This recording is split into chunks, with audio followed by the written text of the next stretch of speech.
Hi, Mark here from the Tangibound Podcast Network and host of the flagship show, the Tangibound Podcast. Did you know that we over at Tangibound are always looking for amazing podcasts to promote? And did you also know that we are also proud nerds and geeks of everything from movies, music, gaming, TV shows, and comic books to wrestling, MMA, soccer, and football?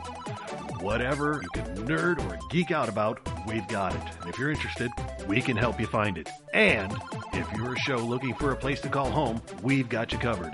Side effects may include upset stomach, dizziness, tumors, shakes, and in some rare cases, death from excessive laughter. Though to be fair, it's only sometimes. Other side effects may include diarrhea, gallstones, heart palpitations, and strong desire for cookies on the dark side. Talk to your doctor and visit TangiboundNetwork.com and see if Tangibound Network is right for you.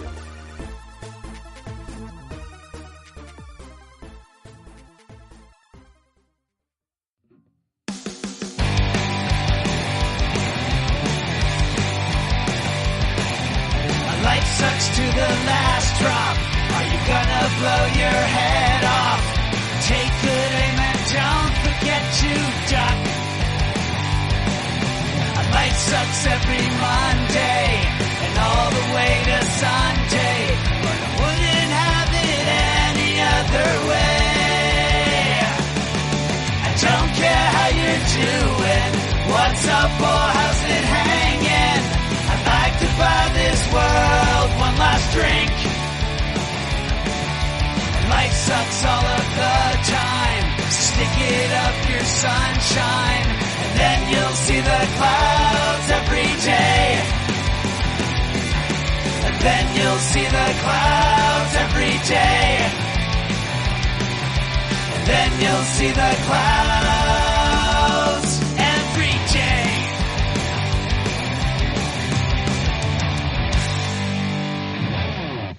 Welcome to the Crazy Life, everyone, and welcome back to me. Yay, me. I don't know if you guys have missed me, but I'm going to assume that you have because it makes me feel better.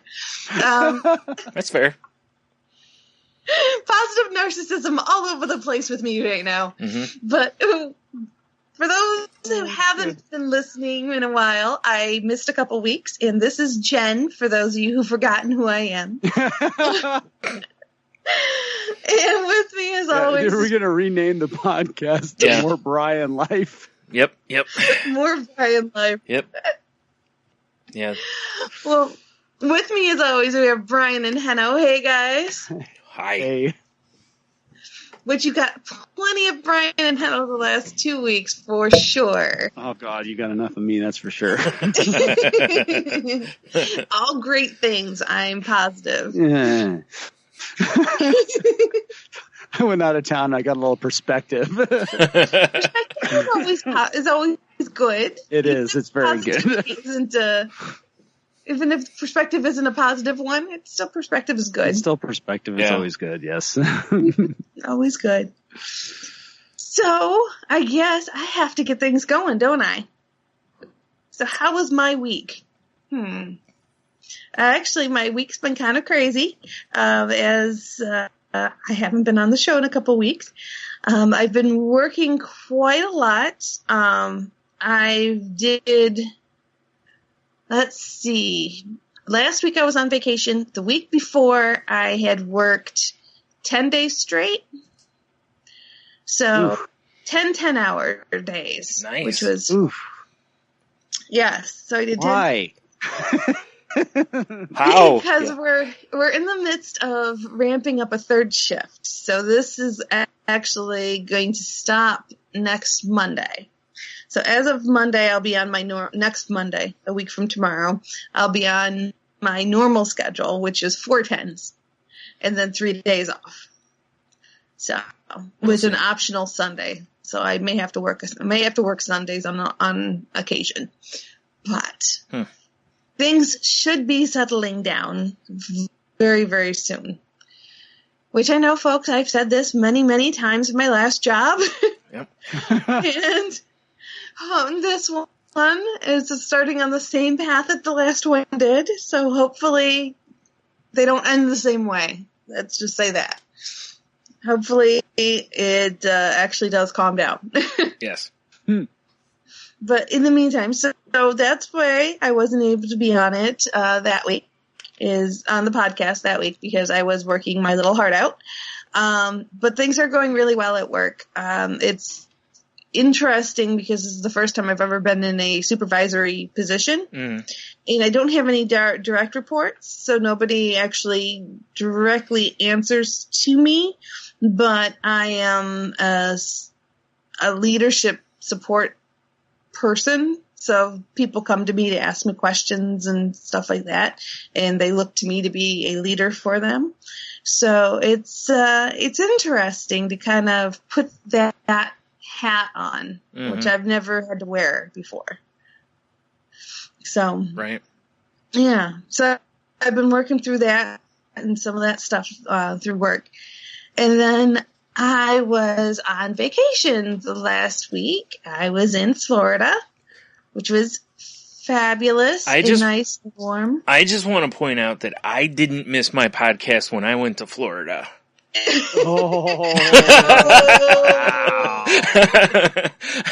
I broadcast from a murder room.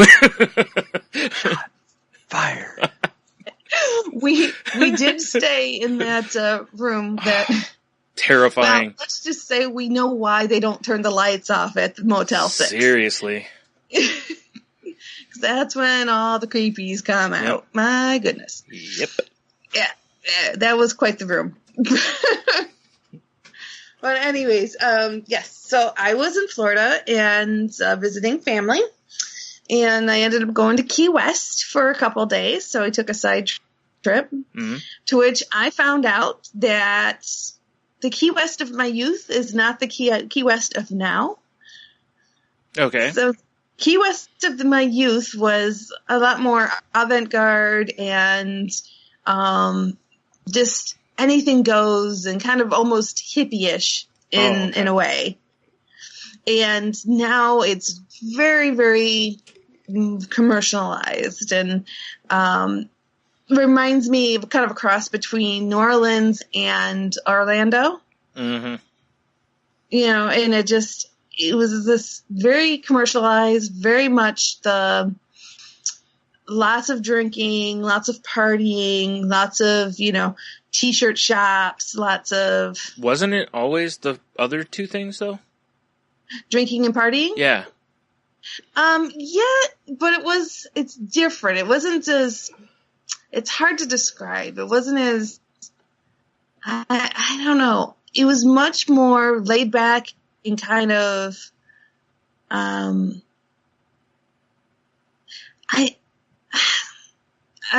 sorry, I'm struggling for words here.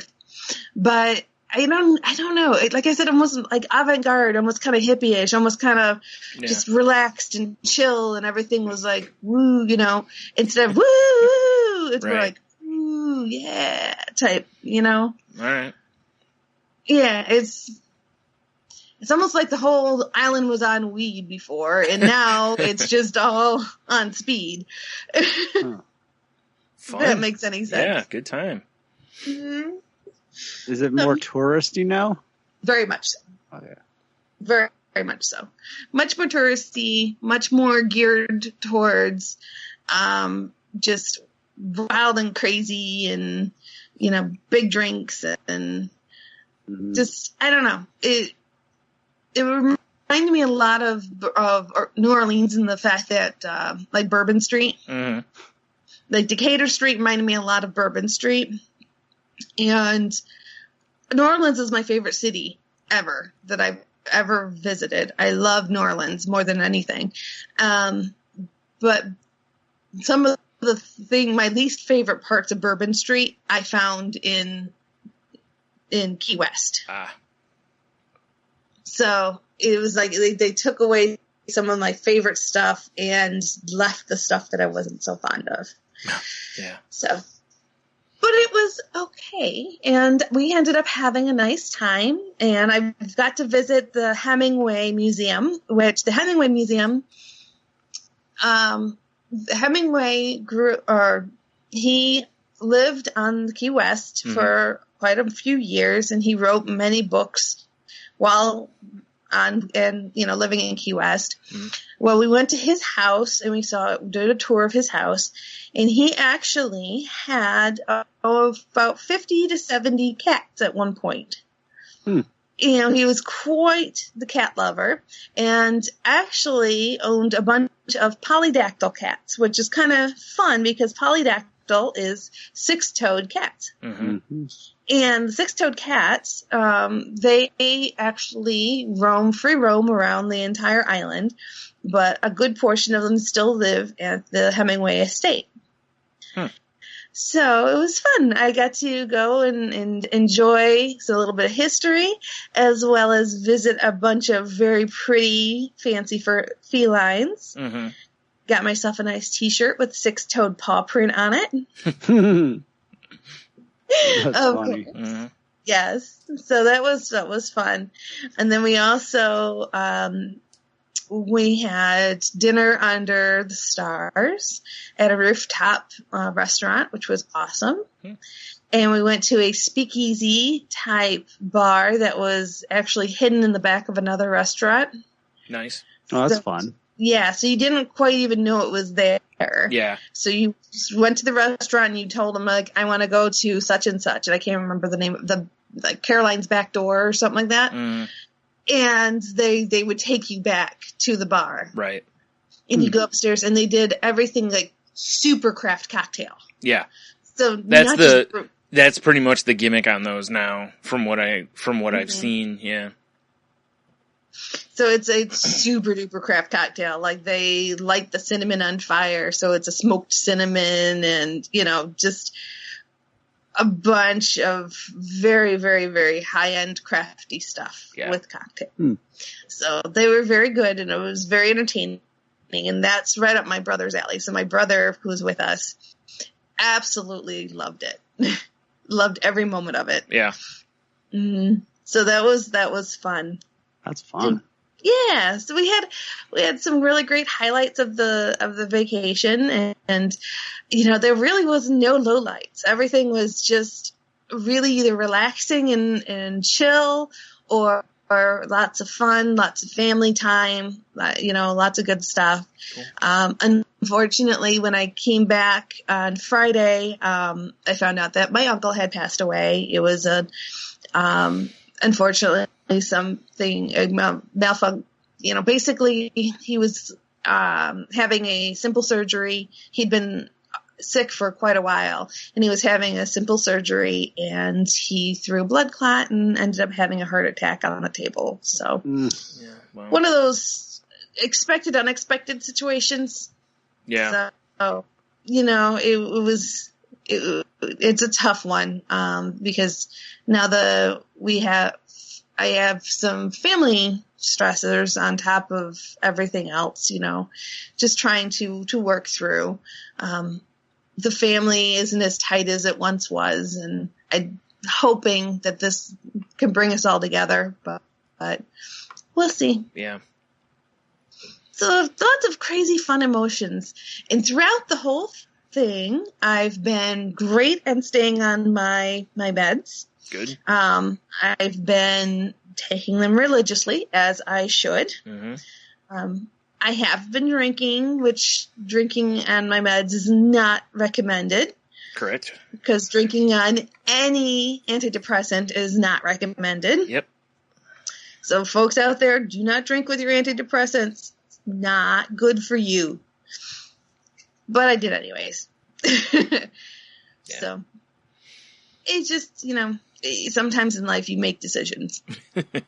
Yeah. Well, what I found with it is that if I'm going to drink, if I'm going to drink more than like 2 drinks kind of a thing, I pretty much have to be willing to accept that I'm going to feel weird for about 2 or 3 days. And not because of hangover, but because my medicine will have to basically reboot, Yes. So that's kind of what it comes down to. Is do you want to do that or not? And, not that I'm advocating people go out and drink a bunch, but yeah, I found that if I have like 1 or 2, I'm usually okay. If I go anything past that, usually I start feeling a little weird later that night and then the next day especially. what I run into is the alcohol and the medicine and the alcohol, when they're combined, can make me extra sleepy. Oh yeah. Yeah. Yeah, alcohol makes me sleepy to begin with, but combined with medicine in my system, it makes me extra sleepy. So I just have to be very careful about driving and things like that. But also, some of the medicine that I'm on, the alcohol attacks the medicine first when it gets into my bloodstream. Right. So the medicine will evacuate the system first. Then the oxygen level in your blood goes down because the alcohol takes the place of the oxygen in your bloodstream. That's why you feel lightheaded and goofy and silly. It's very similar to holding your breath while underwater or helium. That does not sound like a good night out. No, but that is. Well, maybe for everybody else, but Right. That is the scientific behind getting drunk, folks. Hey, Henno, I want to go out this weekend. You want to go too and hold my head underwater? So I sound like I'm on helium? Yeah. Exactly. Awesome. Yes, I've done research on the whole process for college and whatnot. So, but that's the thing. That's the whole way your body reacts to the alcohol and processes the alcohol, as it takes the place of the oxygen in your bloodstream, which causes you to get lightheaded and feel silly and goofy. Yeah. But as always, we listen to your doctor. So. Yes. So. Don't take our example as something you should do. No. So always listen to your doctor. Do not follow my example. Yes. I am very responsible about how I go about doing it. I only have 1 to 2 drinks at most, usually at a time, because of that. And like you said, I do feel funny the next couple days till the medicine gets bounded back in my system. It's really weird how that works, though, isn't it? That if you have 2 drinks in whatever time, it could be 3 or 4 hours, 6 hours, whatever. But then for 2 days, you feel weird, And it's like I said, it's not even I've had 10 beers and I'm hungover kind of thing. It's just it feels a lot like being hungover, though. It can. Yeah, for me it does, because everything just feels weird. My head kind of swims for a day. It's pretty highly recommended. Oh yeah, it's always a good time. And we're not even going to mention, which of course I'm going to mention. We're not even going to mention. Sounds like you're mentioning something. Yep. The fact that taking a depressant and an antidepressant at the same time, not good choices. If you're on an antidepressant to help you not get depressed, don't be drinking depressants on top of it. It just counteracts, folks. It's the science. It's the counteracting. Yeah. So. Yeah. Everyone's doctor should tell them, no drinking or whatever. So. Yeah. And it's on most the drugs. Yeah. Have it marked on the side of the bottle. Yep. No drinking and taking this. And definitely no drinking and driving. I'm always honest with my doctor when I go in, because he'll ask if I drink, and I'm like, sometimes. And he looks at me, he's like, you're not supposed to drink on this. So, and I was like, I know, I don't drink that much, usually. So. Right. Because it's true, I really don't. It's, every once in a while I'll have some stuff, but yeah. Anyway. Yeah. So that was my last few weeks in a nutshell. Oh. Cool. Yeah. Fun. Yes. Cool. Yeah. It was. Except for the 10 hours a day for 10 days. That's not fun. That was not so much fun. Right. Yeah. But the good news is that the job is going very well, and I'm enjoying what I'm doing. I'm really enjoying the people that I'm working with. They are appreciating what I'm bringing to the table and my skills, which is always nice. And it's a great feeling when you're appreciated for what you have. Yes. So. True enough. So yes, so it is a very positive experience. Even though I'm working a lot of hours, it still is a positive experience for me. Good. So how about you guys? What's been going on? I went to Portland for a couple of days. I saw that. How was Portland? It was awesome. Oh, that's good. I love that town. And I love this. The hotel I like to stay at is just in, I just love that part of town. It's just like, I can't, every time I'm there, I'm just like, okay, I could literally, if it would be even remotely affordable, I would live there. But it's like right in the middle of everything. It would be ridiculously expensive. But it's just such a great neighborhood, and just go out and just, there's great food nearby, and great, restaurants, and tons of shopping, and just had a wonderful time hanging out in the bookstore and going to, fun restaurants, and, just being in the city. And my perspective came from just the whole, it was, well, there's just a ton of homeless people there. And, I forget that so much of the world is literally living on a street somewhere. Yep. Woo, gentrification. Yeah, that really, it's really quite amazing just seeing the, the ability for a city to come up and really be a place that's welcoming for tourists. And there are tourists everywhere. It's, the people coming in for town or whatever it is, you just see them and they got their suitcases, and amazing public transportation system. They just have trains that you just take everywhere. Yeah. Not to mention their buses and stuff. And then you just have this other aspect of it as well. And,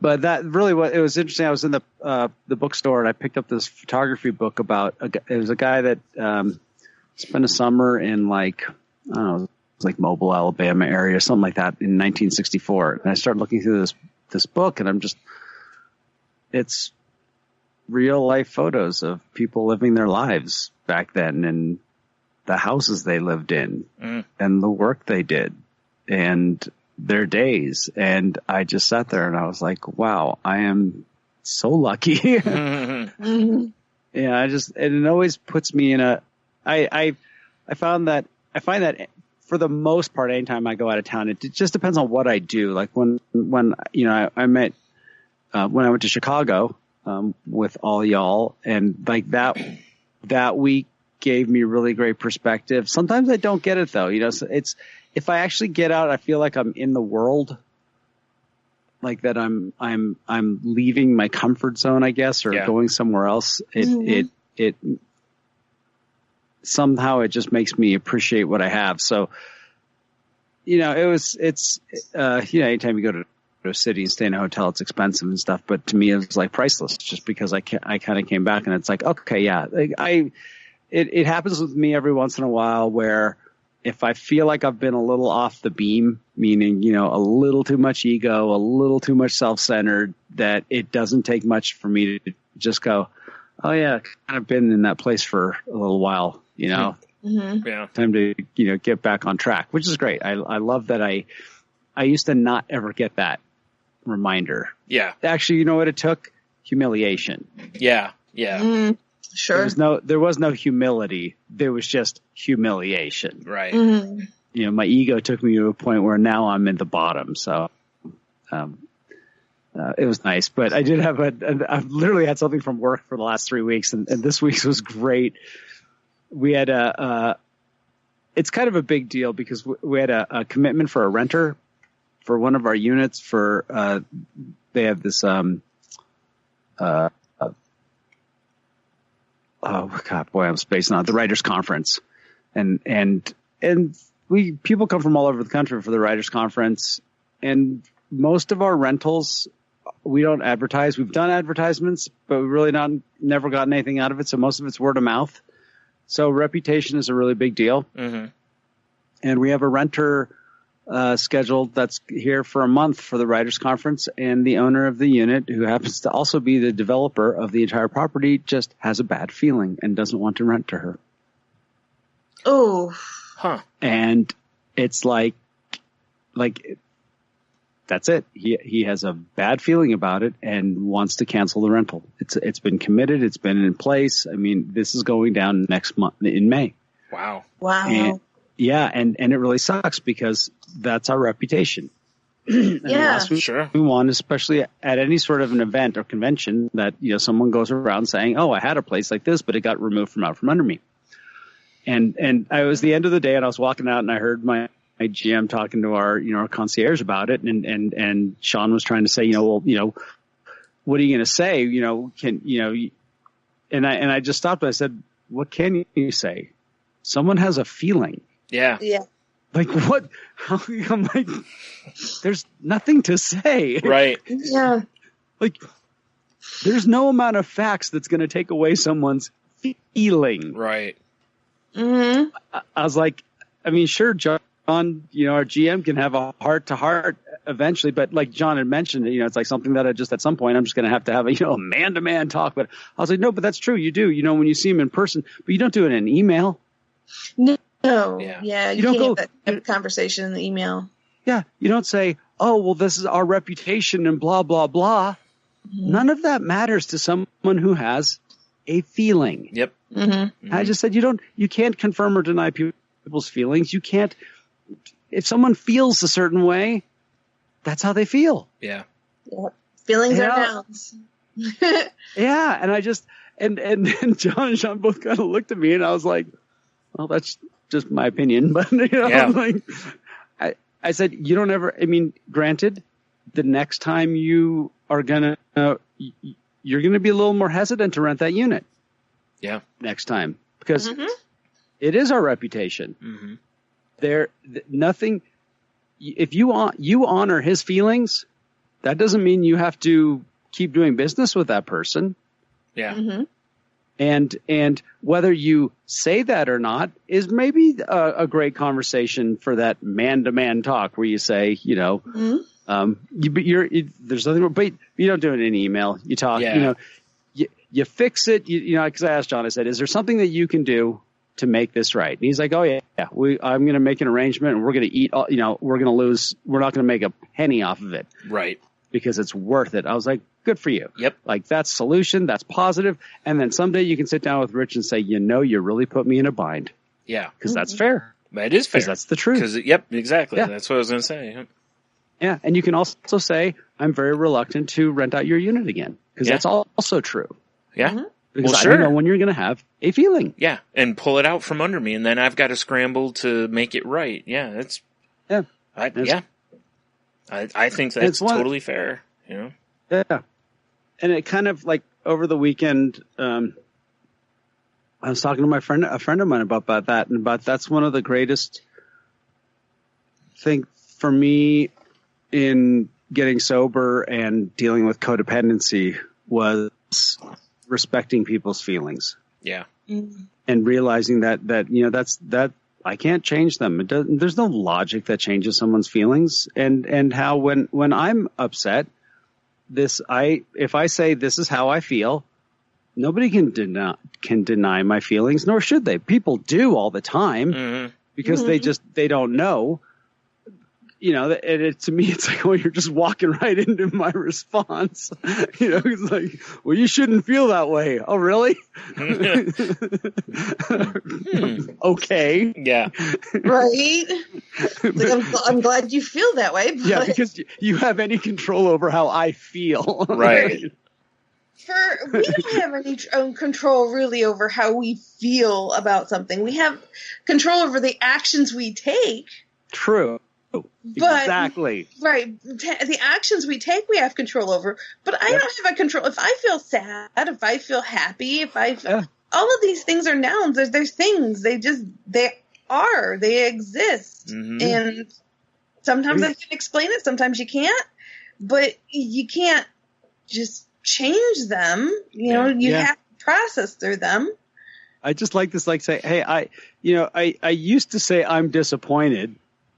Mm-hmm. Which is actually rather ambiguous if you think about it. If I say I'm disappointed, am I disappointed at you? Am I disappointed at what happened? Nothing's in it. But if I say I feel disappointed, that right away just narrowed that whole sentence down quite a bit. Okay, it's my feelings. Okay, and then I can say I'm disappointed. I feel disappointed about the situation. And that means it's not personal. Yeah. But it also means it's my feelings. So no one gets this, well, you shouldn't. Well, I do. So what are you going to do about it? Yeah, You know? exactly. Exactly. Yeah. But yeah, it was just interesting. I'm very grateful that I've come around to that, because it makes life a lot easier. Because I could tell, like, Sean really wants to, Sean wants someone to, fight for this. And I was like, you can't. No. You accept it. Yeah. Mm-hmm. I mean, you could call that's you. the person and scream till you're blue in the face, and it probably won't make a bit of difference. You know? No. Mm-hmm. So what do? You honor them. That's their desire. Uh-huh. That's showing respect. Mm-hmm. Even though they're not showing you respect. Yeah. You show them the respect that this is how they feel. Right. And like they said, they're, you immediately go, okay, well, they don't feel whatever. We need to, find a place to put these people up, because, this got yanked out from under them. And like you said, it's reputation. You just kind of go into, crisis mode essentially. And you're like, how can we keep a positive spin on this? And that, like you said, not making a dime on it is probably how you end up putting a positive spin on it. You just eat it. Yep. Mm-hmm. And as soon as John said that, I was like, good for you. Mm-hmm. That solution, there is just nothing to be gained from arguing with someone who has a feeling. Nope. Mm-hmm. Well, and it doesn't solve your problem, No, it doesn't. Yeah, none of it does. I mean, I guess if you argue with a guy and he was like, well, okay, but that's probably not going to happen. So it's like, at this point, you've got, you have something that needs to be solved. It's like, well, let's deal with this. We can deal with him later, Right. And this would kind of made also like where I saw where this goes. It was like, all right, let's say you do talk him into it. Mm-hmm. And regardless of whether it turns out whether whether the gut feeling was right or wrong, now that person feels like they might have been manipulated a little bit, because their feeling just didn't go away. Yeah. Mm-hmm. They've decided to suck it up. So now they feel discomfort with it. Well, my whole thing is, don't give them any discomfort. Respect them completely. Say, we're good. Yeah. Mm-hmm. We're going to take this on, because then once again, the ball is in my part of the court. Mm-hmm. I get to do all the action here, versus now you might have to react because somebody has something to kind of complain about. Mm-hmm. Yeah. I had a bad feeling about this, and regardless of whether it was right or wrong, you didn't respect my feeling. Yeah. Mm-hmm. So it was just funny, because I got to the weekend, I was like, oh man, I had another work thing.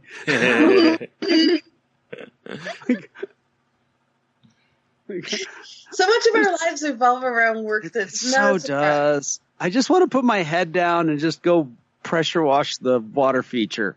And here's the thing. Now, this is the other part of it. I chose to say something. Correct. Again. Yep. I'm like, I could have walked out. Mm-hmm. Yes. Anyhow, that's why I needed some perspective. I needed the reminder. It was like, does it need to be said? Does it need to be said right now? And does it need to be said right now by me? Again. So the problem with that is that you have to be able to stop and think of all that. That's one thing I get taught a lot in sobriety is pause. Yeah. Pausing is an action. Mm-hmm. Not saying anything is also taking an action. Yeah. Like, oh, well, you have to act. Well, not doing anything is acting. It's true. Yeah. It's also an action. Yeah. It's like, Yes, it is. dumb guy. Right. Put up more sticky notes. Yeah. Yeah, that's the problem I run into also, and I've noticed that, much like you said with 12-step, in therapy, I'm told that a lot. When something happens, pause, then react, kind of a thing. Don't just into it, because that's usually where, if your head's not in the right place, you go down the the negative road, or you just, go off because, you rage on somebody or whatever. Whereas if you pause, a lot of times you can, filter that down. So it's more of who you want to be at that point, so. Exactly. I just always compare it to when I immediately react, I'm going into the fight with one hand tied behind my back. Yeah. Yes. And the Totally. other person's a professional. Yeah. And I'm about to get whooped. Yep. Yeah. But if I pause, right? Because the emotion and all those things, they're going to work against me. It's my lower self acting up. Yep. So, but yeah, it was a good week. It was nice to take a day off. It was nice to go out of town and have a little getaway, and the weather was nice, and yeah. Awesome. How about you, Brian?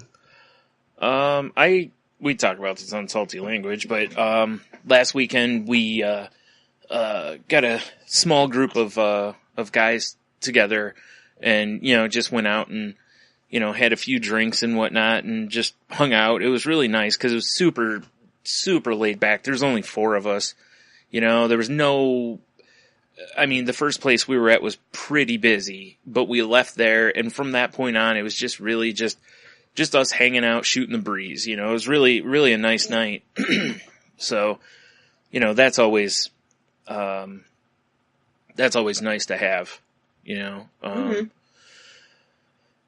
I'm trying to think what else here. I've been feeling better lately. Yeah, how's the medicine going? I'm still pretty sure I'm gonna not stay on this higher dosage. I don't like when I take that, I notice a difference not too long after taking it. Like I feel, like I'm still feeling like nauseous when I take it, and I've taken a month worth of it, I think, or a month and a half, something like that. So I just don't think this is the right move for me. Yeah. And also it should help that, looks like anyway around here that our weather is kind of turning around finally, and getting a little warmer and more sunny, so that always helps, Mm-hmm. So maybe I'll just, talk. Well, actually I have an appointment Tuesday. So, I'll talk to him then and see what he thinks and go from there. But yeah, that was, I don't know. It's weird. Like I'm not feeling quite as jittery as I did, but like I said, I'm nauseous every day. It sucks. And I had this once before with some other medicine. I can't remember which. Oh, I think it was a cholesterol medicine. Just every day that I took it, I was nauseous. And I called the doctor and was like, I can't take this. Mm-hmm. It's like, I can't handle this because this, I don't feel like doing anything. I don't want to eat, like this is affecting my life negatively. So I made a change. There you go. Yeah. That's the important part. Yep. It was interesting. I went out with my brother the other day, and again, this is all in salty language too, but whatever. We went into a couple comic book shops, and it's amazing to me how I haven't had a shop in, 14 years? Something along those lines? Mm-hmm. Yeah, because I think my dad will be gone 13 this year, and it was the year before that. But every time I walk into a shop, especially when there's a gap of time in between, I just feel home. I walk in and I immediately am like, yes, like, look at all these comics and cool statues. And I am immediately like a kid in a candy store. And, like they had some people there for a gaming tournament. And cool. And I looked at my brother was like, yeah, there's some sort of tournament. And I'm like, it's Magic. And he's like, how do you know? And I'm like, I know my people, and it was totally true. And and I did too. I mean, I nailed it, and I barely looked at the crowd, and I was just like, this is a Magic crowd. But, going to your, doesn't need to be said, doesn't need to be said now, doesn't need to be said now by me. There was a guy talking about, a deck of his, and he was telling someone else how it worked. And as he's telling them, in my head, I'm going, you're wrong. It doesn't work. And I said something because it looked like there's going to be a tournament. You know what I mean? It's like I was coming from a good place, even though it was essentially to feed my need to be correct, you know? But when I told the guy, we talked for a minute, and he actually thanked me for it, because he would have played it that way in the tournament and he would have lost potentially. And, you know, so I probably helped him on the night. But yeah, it was funny though, cause walking away from that, I've just shaken my head. My brother's like, what? And I'm like, it'll take me way too long to explain to you. But yeah, we went into 2 different comic shops, and like I said, I just felt so at home. It's just, I don't think I'll ever, you know, not feel like that's where I belong, kind of a thing. And it's, you know, cause no matter what, I always tend to drift back to comic books. For a long time, I would drift away from magic and then back to it, you know, and it's just that stuff is stuff that I like, you know. I mean, even now I collect those Funko Pops, which, you know, a lot of comic shops sell. I mean, you can buy them in Target and stuff too, but, you know, they really started gaining interest in, like comic shops and whatever. So yeah, that was kind of a cool feeling. And the one we went into was merchandised so well. Like whoever is in charge of their layout or whatever clearly has worked somewhere where they've had to do merch, because everything was fronted, which for anybody who doesn't know means pulled to the front of the shelf, basically. You know, all the comics, they had really nice comic racks, and the books looked great in them. You know, they had bookshelves for all the trade paperbacks, and just everything looked really crisp, clean, and nice. You know, like there was no air of, like gamer funk or, or just feeling uncomfortable. I can't imagine somebody would feel uncomfortable going in, because the one at the way back of the shop is where the gaming tables were. So that it absolutely did not affect the rest of the shop. You know, so it was, honestly, when I was walking through that place, I was like, this is exactly what I wanted. You know, like this is the kind of store I wanted to have. And, you know, so I told the guy at the register, I was like, I don't know if you're the owner or not, but this place is, you know, laid out really well. And he's like, no, but I'll tell the owner. And I'm, okay, whatever. I don't know. You know, I can't, I'm not going to call him and be like, did you tell him? You know. Also this week, I made my first curry, and I was telling Tony, it's really interesting to me because it's outside my normal zone. You know, generally the stuff I cook is pretty normalish American fare type stuff. So, and don't get me wrong, this isn't anything fancy, but it was still the idea that it is a different taste than, you know, I usually make and all that kind of stuff. And I didn't think it turned out that great, but everybody else did. So, so I'll go with what they said. Hell yeah. Yeah. So it was, you know, that was interesting to do, because I've been looking at stuff that's, you know, different. I was looking for, meatless options, you know, and this was a vegetable, curry, and, you know, sounded pretty good. So I went that way, but it was, yeah, like I said, I really didn't think anybody else in the house would like it, but, you know, they did and I didn't, which is funny. There's various times where that's happened, where I'll make something and be like, I'm going to be the only one who eats this. Everybody else loves it, and I'll be like, this is awful, you know, or something. Yeah. I suck. Yeah. I hate me. I can't remember what it was when Why did I do this to myself? I made something where you had to like wilt, kale in it. And as soon as I put a forkful of it in my mouth, I was like, nope. I was like, the bitterness of the kale was too much for me. And my sister and my mom were like, this is really good. I'm like, okay, well, I'm glad you guys like it. So you guys can eat it. Yeah, exactly. It's like, I'm not touching it. So yeah, I think that's about it for the week though. I've done stuff this week, but yeah. I've just talked about all of it pretty much. Well, something that was mentioned when you guys were talking, it was about communicating via email, and something that's kind of come up recently at work for me, and that's people are emailing in caps, big caps of letters, and Really? yep, that's still a thing. Wow. And by internet definitions, that's yelling at someone. Exactly. That's the same Yeah. thing for email. Okay. So, and just different things and you don't want to do and you just want to say in person. So, Yeah. I was thinking about this a little bit further and how we communicate with each other. The verbals, the nonverbals are so important. We're so getting away from the nonverbals or we're so getting away from the verbals and going towards just the written. And there's so many opportunities for miscommunication. Mm-hmm. And you can read so much into things. Yeah, well, anything typed is that way though too, because you deliver it without emotion.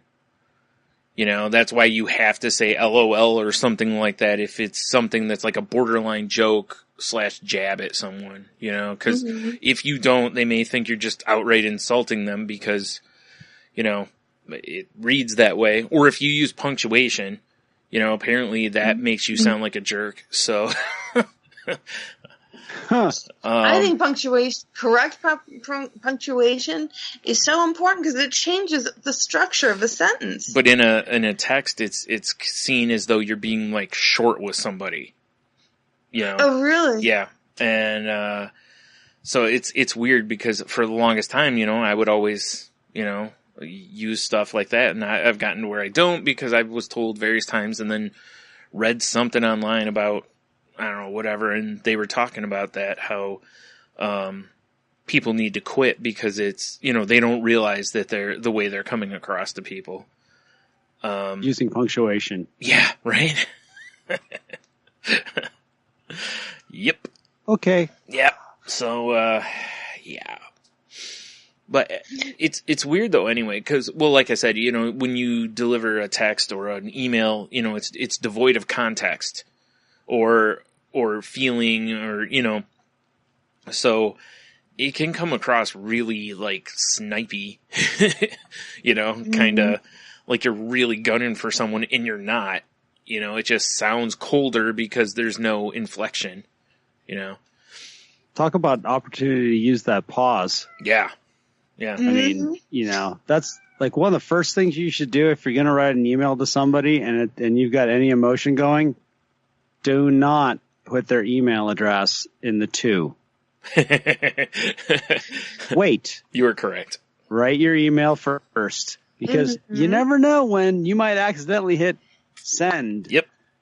And all of a sudden, 5 minutes later, you wish you'd have paused. Yep. Another big thing, reply all. Ooh, yeah. Please make sure you review the entire list of everyone on the reply all. Super important. And also keep in mind when you reply all, you're hitting the blind copy on it too. So if somebody was blind copied and you hit reply direct to the person who sent it to you, the person who's blind copied won't get your response. But if you hit reply all, if there's someone on blind copy, they will get your response. So someone who you may not know is reading could be reading your emails. Sweet. You see? So something to keep in mind. There's a good chance someone you don't know is reading your emails anyway, though. So. Oh, well, yeah. But you just want to, keep that stuff in mind. Mm-hmm. Another thing that I was actually just looking at an article real quick here about emails and appropriate email things. Mm-hmm. One is include a clear, direct subject line. That makes sense. It's so important that we communicate what we are talking about in the subject. Mm-hmm. And emails are so important. I you almost put the verbatim of what I'm going to be asking about in the email in the subject line. Yeah. You know, it just makes things easier because then if someone's just reading the subject line, they'll know exactly what I'm talking about, or they can read the body of the email. Yeah. You know, keep it simple, but, you know, clear and direct. Professional email addresses, you know, make sure you're using the right one. If there's two different emails, one's a professional one and one's a relaxed one or a casual one, use the professional one for professional things. Yeah, don't be using like Drunk Dog 96 or whatever for Correct. for your business stuff. You know, and the thing is, it's even more ridiculous now because there's so many places you can make emails, you know? You know, for a while it was kind of like, oh, well, I already have an AOL one. I have to come up with a new one, or I have, you know, a Yahoo one or whatever it was. So it's just like, there's so many places that you can get emails through. So it's like, just come up with another one. Just use it for business stuff. It's kind of like I have one that I use basically just for anytime, something is like, give us, you know, like, you know, we need your email and we're going to send you whatever. And I'll be like, cool, it's going to get deleted. So, you know, but yeah, definitely think it through. Don't, you know, try not to use like nicknames and all that stuff, even though they're cute or whatever. It's like, you know, just stick to something a little more professional, like your name or I don't know, something like that. Well, that's what you just mentioned that one, and the next one is don't use laid-back colloquial expressions like "Hey, you guys," "Yo," or "Hi, folks." Yo. Yo, what's up? I absolutely go out of my way, even the casual emails that I sometimes do back and forth with like the GM of our health club, because we're literally just throwing, he's literally trying to he's sending me a quick email to tell me that there's something going on somewhere from a maintenance standpoint. And it's quick, it's easy, it's just quick communication. He can send me a text too. Actually, I prefer it when he just sends me a text, because then like when he texts me, I expect it to be like as if he was standing right next to me and just saying it to me. Right. Mm-hmm. Right. And occasionally it happens in email, but for the most part, he doesn't, you know, but even that's the only time where I will casually reply. But typically any email I send, I am approaching it like a letter. Mm-hmm. If I find myself using the voice that's in my head in an email, to me, that's passive aggressive, and I should just go have a darn conversation. Yeah. You know, if I can't, I look for the proper salutation, the proper closing. I even still look it up every once in a while, especially when I'm emailing one of our owners. Mm-hmm. Our front desk person, she is literally like she's having a phone conversation in her emails with people, but that's her style and people like her for it. That it works. It works with her and our owners. I will never do that. Yeah. I just can't. You know, in a text message, I will be that casual, but I still view emails as a letter. Yeah, I do as well. And I have been, a little lax. Sometimes I'll put hi all, or, you know, hi folks occasionally, but for the most part, I try to use people's names and address them directly. Mm-hmm. So I do get a little casual, but I'm with you. For the most part, I try to keep it more like a letter. And here's one. Have you ever come across someone who uses exclamation points all the time? Oh, geez, yes. Always be careful about overuse of the exclamation point. Yeah. I do that on Facebook and irritate people. Yeah. Mm-hmm. I did it for... You needed 3 exclamation points? Yes. Yeah, I did. Yeah. Absolutely. I toned it down. I was going to put 10. Yeah. Yeah. Mm-hmm. I actually, for a while, was in a Twitter group where everything we said, we ended with 3 exclamation points because there was someone who, like, every one of their tweets was that way. Yeah. Them. So we were just making fun of it, but, really quick. One other thing is if you're gonna put ellipses on a thing, it's 3 dots. That's it. It's not 12. It's not 250. Yeah. It's 3. It's 3. It's not 4. 3. All right. I'm done. It drives me nuts. Both our GM now and our Heidi both have grammar cheat sheets underneath their somewhere on their desk underneath a solid object, whether it's a notebook or a pad or somewhere. Yeah. They both have grammar cheat sheets underneath there now, which I love. That's a good idea. Yeah. I mean, if that's what it takes to get it right, Absolutely. Now be cautious with humor. Humor can get lost in translation. Yep. Yeah. That's what I was talking about earlier. Yeah. I just try to avoid that. If I'm starting to act like I'm having a conversation by being slightly sarcastic or I'm trying to make a little joke or whatever it is, I'll go talk to them because I obviously want to have a conversation then. Yeah. Mm-hmm. I just don't understand that. It's like, to me, that emails are a record. Yeah. Yeah, absolutely. And you can keep them and print them and forward them. And I mean, once it's in print, it can go a million places. Now, another one, it says, know that people from different cultures speak and write differently. Yeah. Yeah, that's one that's like, I have a friend that writes copy she writes for a company that does insurance. They sell insurance products around the world, and she has to go over that copy with the people that understand the language because it has to be presented in a certain way. Mm-hmm. And if you don't know that culture, yeah, exactly, makes sense, you never know. And that's there's a gentleman I used to work with that's from India, and his name was Beehole.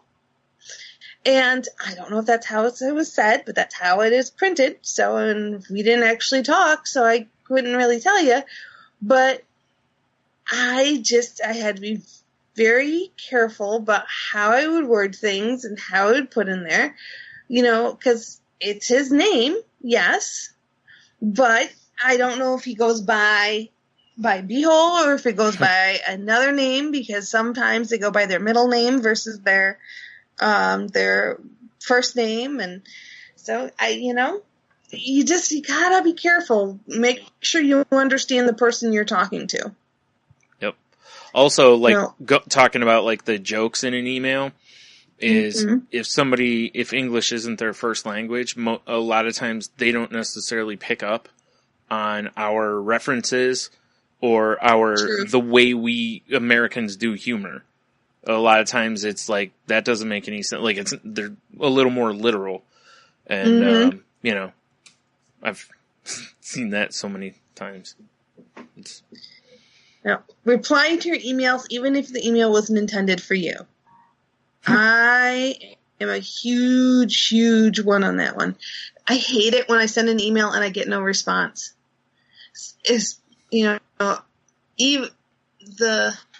Especially when it's one that I ask a question in. I'm asking you a direct question. I need an answer. I hate that. I hate that when I don't get an answer back. Yeah. So, proofread every message. Very good idea. Always, always, always. Oh, add the email address last. There you go, Hannah. Oh, that's your tip. It's a good tip. Really good tip. Double check that you've selected the correct recipient. That also, that's a good thing to check. Oh, keep your fonts classic and colors basic. Yes. That's awesome. Seriously, folks. 5 different fonts in one email in 3 different colors. No good. Terrible. No, no, no, no. Generally, in an email, you don't need more than one font. If you need to emphasize something, that's what italics or bold are for. You know? Yep. You can do that, you know? Or in that case, if you change the color, it might be whatever. But, you know, yeah, don't make it all rainbowy and, like you said, 15 different fonts. It's like, cool, all of our computers have a lot of fonts. We get it.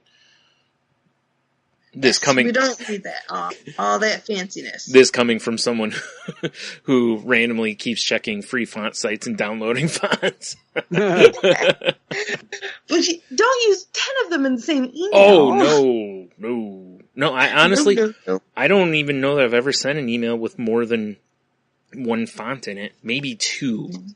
And that would be it. So, yeah. Well, another one we were just talking about, nothing is confidential. Yeah. So write accordingly. Because you never know. Yep. So, just as a little aside, I just wanted to kind of go down that path of the email etiquette and stuff. Just because we both had, both of you guys had kind of touched on it a little bit about emails. So, that was a good place to kind of toss that in there. Yep. Yeah, I think it's especially when you look at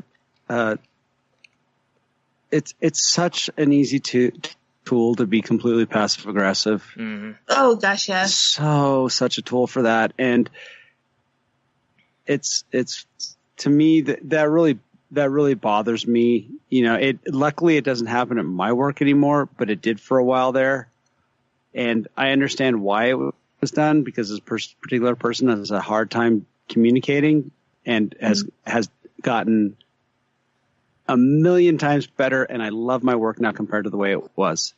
Really? But it was hard. It was you're behind me. Literally the email would show up and I'd go, and then I'd read it, and then I'd turn around and answer. Right. I'm like, but do you know though, part of the reason, and I'll do this to get a chain of responses. So even if it is just as easy for me to get up and go and ask somebody for their answer, if I can get them to respond via email, then I can have everything in writing and I have a clear chain. No, there are procedures and policies and things. Sure. Yeah. So sometimes. that is helpful. Mm-hmm. Yeah. The other thing is you also want to keep in mind that you respond to the most recent email response chain. Yes.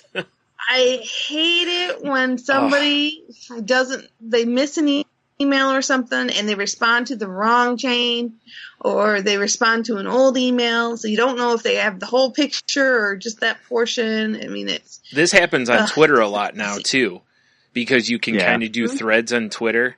And if you get stuck in the middle of it. Some people will answer the middle and you're like, what are you, huh? Cause it won't make any sense. So, but also obviously in emails and whatnot.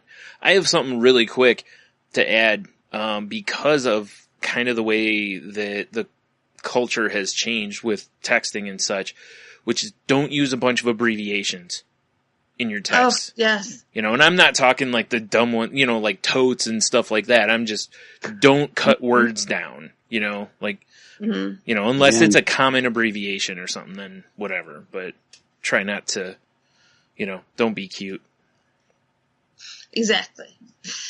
And, and don't use language that nobody else can really know. I mean, if you have an inside word that you and your best friend use, don't use that word in a regular email. It just makes sense. Yep. Well, guys, I don't know. What do you think? Because that's all I have for the show. What do you guys think? A nice weekly chat. Works for me. Nice weekly chat. Mm-hmm. All right. Awesome.